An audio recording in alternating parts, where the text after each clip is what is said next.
Hello friends, આજના વિડીયોમાં આપણે સાડીની જૂની લેસ પટ્ટીના ઘણા બધા ઉપયોગ જોવાના છીએ, જે તમને ખરેખર ખૂબ જ ઉપયોગી થશે. તો એ માટે વિડીયોમાં એન્ડ સુધી બન્યા રહેજો. વિડીયો પસંદ આવે તો વિડીયોને લાઇક કરી ચેનલને સબસ્ક્રાઈબ પણ જરૂરથી કરજો. ચાલો શરૂ કરીએ વિડીયો. જોઈએ આઈડિયા નંબર 1. એના માટે અહીં આપણે પહેલાં તો પ્લાસ્ટિકની આવી બોટલ લેવાની છે. જે નાની સાઇઝની બોટલ હોય તે લઈશું અને તેને આ રીતે કટ કરી લઈએ, કાતરથી કાપી લઈએ.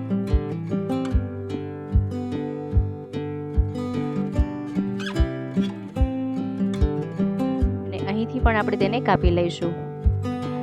જો કંઈક આ રીતે રેડી કરવાનું છે. ત્યાર પછી અહીં મેં સાડીની જૂની લેસ પટ્ટી લીધેલી છે. અહીં તમે તમારા પાસે જેવી પણ લેસ પટ્ટી હોય તે લઈ શકો છો. ત્યાર પછી આપણે જે બોટલમાંથી પ્લાસ્ટિકનો પાર્ટ કટ કર્યો છે તે લઈશું અને તેમાં ગ્લુગનથી ગ્લુ લગાવીએ અને હવે આ જે લેસ પટ્ટી છે તેને તેના પર ચોંટાડીએ.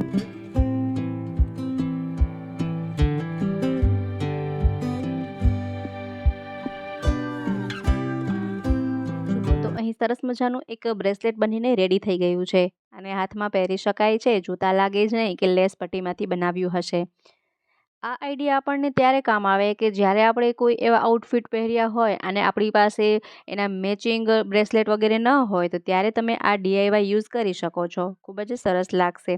એ પ્રમાણે જ તમારી પાસે જો અલગ અલગ ડિઝાઇનમાં લેસ પટ્ટી હોય તો અલગ અલગ પ્રકારના આ રીતે આપણે બ્રેસલેટ બનાવી શકાય છે અને આ રીતે કામ ચલાવી શકાય છે.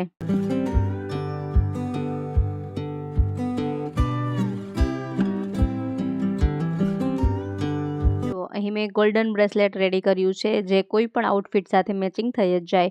કેટલું સરસ લાગી રહ્યું છે. એવું લાગે જ નહીં કે લેસ પટ્ટીમાંથી બનાવ્યું હશે. તો આ રીતે લેસ પટ્ટીમાંથી બ્રેસલેટ બનાવી શકાય છે. હવે જોઈ લઈએ આઈડિયા નંબર 2.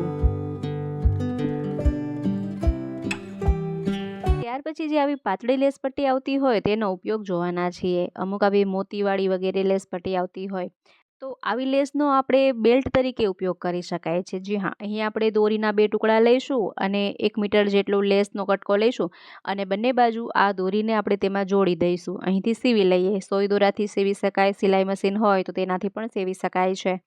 અને એક બેલ્ટ રેડી કરીએ.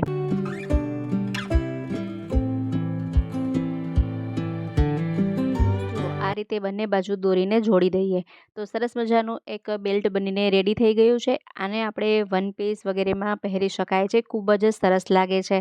જો આ રીતે અલગ અલગ ડિઝાઇનમાં આપણે બેલ્ટ બનાવી શકાય છે. અત્યારે ઘણા વન પીસમાં આ રીતે રેડીમેડ બેલ્ટ આવતા હોય છે, પરંતુ જો તમારા પાસે કોઈ એવા આઉટફિટ હોય જેમાં બેલ્ટ ન હોય તો તમે આ રીતે લેસ પટ્ટીમાંથી ઘરે જ બેલ્ટ બનાવી શકો છો. અમુક આઉટફિટ એવા હોય જે આપણને લૂઝ થતા હોય, તો ત્યાં પણ તમે આ રીતે બેલ્ટનો ઉપયોગ કરી શકો છો. તો પણ તેમાં ફિટિંગ વગેરે કરાવવાની જરૂર નહીં રહે અને ખૂબ જ સરસ લાગશે અને અત્યારની લેટેસ્ટ ફેશન પણ લાગશે. તો આ રીતે આપણે અલગ અલગ આઉટફિટમાં અલગ અલગ લેસમાંથી બેલ્ટ બનાવી શકાય છે. જુઓ કેટલું સરસ લાગી રહ્યું છે.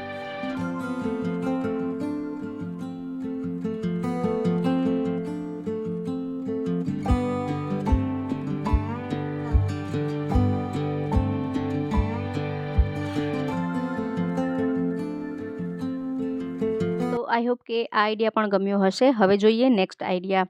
તો ઘણી વખત આપણા પાસે પર્સ એવા હોય કે જેમાંથી શાઇનિંગ જતી રહી હોય, જૂના થઈ ગયા હોય અને તેમની ચેન વગેરે બરાબર હોય તો આપણને તે પર્સ ફેંકવાનું મન પણ ન થાય. તો એવા સમયે તમે આ પર્સને લેસ પટ્ટીથી નવા બનાવી શકો છો. જી હા, કઈ રીતે? ચાલો એ પણ જોઈ લઈએ. તેના માટે અહીં આપણે સાડીની કોઈ પણ લેસ લેવાની છે અને તેને ગ્લુગનની મદદથી આ રીતે પર્સમાં ચોંટાડતા જઈએ.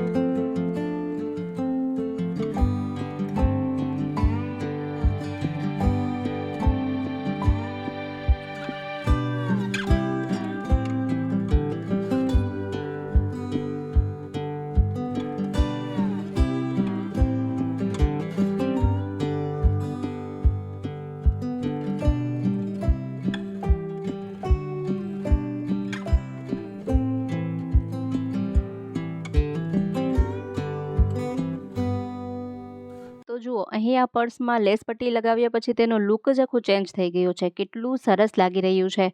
એવું લાગે જ નહીં કે આ પહેલાં જે જૂનું એવું એકદમ ડલ એવું પર્સ હતું એ જ પર્સ છે. ખૂબ જ સરસ તેનો લુક બદલી જાય છે. આ રીતે તમે લેસ પટ્ટીનો ઉપયોગ કરી અને પર્સને પણ નવો લુક આપી શકો છો.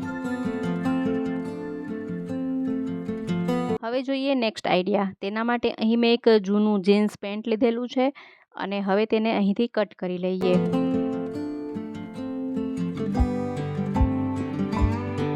આ રીતે આપણે સિંગલ પીસ રેડી કરવાનો છે।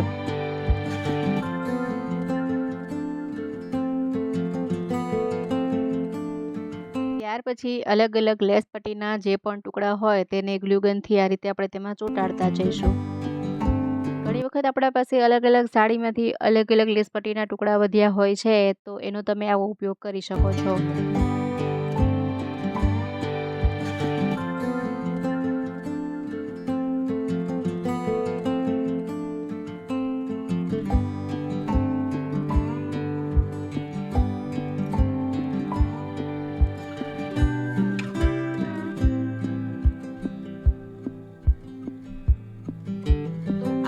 જૂની લેસ પટ્ટીમાંથી તમે આસન વગેરે પણ બનાવી શકો છો અથવા તો તેનું બેગ પણ બનાવી શકાય। તો આપણે અહીં તેમાંથી બેગ કઈ રીતે બનાવી શકાય એ આઈડિયા જોઈ લઈએ। તો તેના માટે અહીં આપણે બેલ્ટ બનાવવાના છે, તો તેમાંથી આ રીતે આપણે બેલ્ટ બનાવીએ।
જુઓ લેસ પટ્ટીમાંથી ખૂબ જ સરસ મજાનું એવું પર્સ બનીને રેડી છે।